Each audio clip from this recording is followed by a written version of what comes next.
Sadiyan ekenik geçen günlerde adımı yaşayardı aşıklar dillerine. Seyre san seyre tüyce günlerimiz geçiptir. Daşlaşıp da umutlarımı kuşla uçuktur. Hani senin hani ne dilen taçın zipaysın. Hani senin meymere kucağında demasın. Yalan söyler gülüşlere, ananın gittin ileri. Kim bilir neçe seneler yanar durar bu içimde. Hiç gülmedik şu yüzüm bir sene güllü seni söyle. Dönsem de manisi yok düştün mü bugün henni.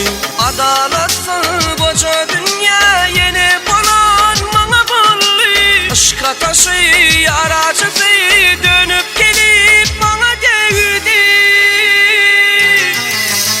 İnni güvün yaralı kırık bulik adatı.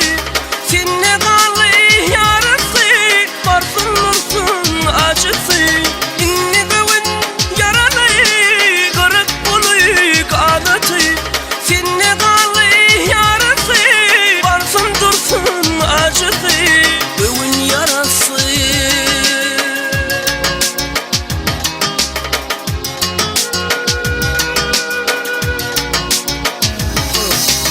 Nerede kaldı dünyanı unutturan o günler. Ölsem yerim ki ölmesem seninki diyen sözler. Yalan olup toprağın arasında sünüptür. Benim sana varan seni yalnızımı gömüptür. Yeter artık gönlüme, düzüp gittin ömrüme.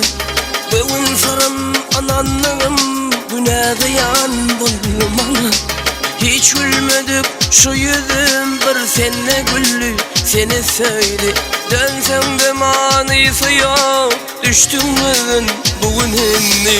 Adalatsız koca dünya yeni bulan bana bulli. Aşka taşı yaracısı dönüp